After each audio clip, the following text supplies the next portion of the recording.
નમસ્કાર દર્શક મિત્રો, હું છું રૂપલ વણેચિયા. સાંભળા ન્યૂઝમાં આપનું સ્વાગત છે.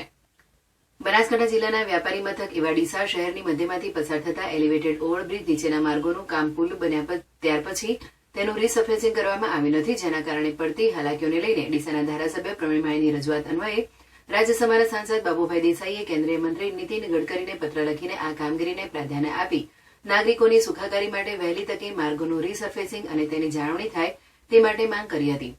બનાસકાંઠા જિલ્લાના થરાદ, કાંકરેજ, લાખણી, ધાનેરા અને ડીસા તાલુકાના નાગરિકો અને વાહન ચાલકો માટે ડીસા શહેરમાંથી પસાર થતો એલિવેટેડ ઓવરબ્રિજ મહત્વનો બની રહ્યો છે. આ માર્ગ ઉપર ટ્રાફિકની સમસ્યા વધુ હોવાથી તેના નિવારણ માટે અંદાજિત ₹200 કરોડના ખર્ચે કુલ 3.75 કિલોમીટર લાંબા ઓવરબ્રિજનું નિર્માણ કરવામાં આવ્યું હતું. પરંતુ આ એલિવેટેડ ઓવરબ્રિજના નિર્માણ બાદ તેની નીચે આવેલા બંને તરફના માર્ગોની રીસર્ફેસિંગની કામગીરી પુલ બન્યાને ઘણો સમય વીત્યા છતાં કામગીરી પૂર્ણ કરવામાં આવી નથી, જેના કારણે અકસ્માતોની ઘટનાઓ બની રહી છે અને લોકોને હાલાકીનો સામનો કરવો પડે છે.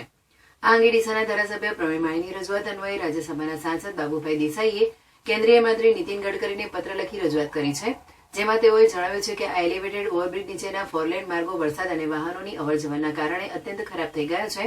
આ પુલના નિર્માણ થયા પછી આજ દિન સુધી આ માર્ગોનું રીસર્ફેસિંગ કે તેની યોગ્ય રીતે જાળવણી કરવામાં આવી રહી નથી. પરિણામે આ માર્ગ ઉપર ઠેર ઠેર મોટા ખાડા પડી જતા અવારનવાર માર્ગ અકસ્માતની ઘટનાઓ સર્જાય છે, જ્યારે રાહદારીઓ સહિત વાહન ચાલકોના જીવ જોખમમાં મુકાઈ રહ્યા છે. જેથી ડીસા તેમજ આજુબાજુના વિસ્તારના નાગરિકોની સલામતી સુનિશ્ચિત કરવા માટે આ માર્ગોની જાળવણી અતિ આવશ્યક છે. રાજ્યસભાના સાંસદ બાબુભાઈ દેસાઈએ કેન્દ્રીય મંત્રી નીતિન ગડકરીને લખેલ પત્રમાં જણાવ્યું હતું કે ડીસાના ધારાસભ્ય પ્રવીણ માળીએ એલિવેટેડ ઓવરબ્રિજના નીચેના માર્ગોના રીસર્ફેસિંગ અને જાળવણી માટે ઝડપથી કામગીરી થાય તે માટે ચિંતા કરી રહ્યા છે, જેથી ડીસા શહેરની આ કામગીરીને પ્રાધાન્ય આપવા તેઓએ માંગ કરી છે.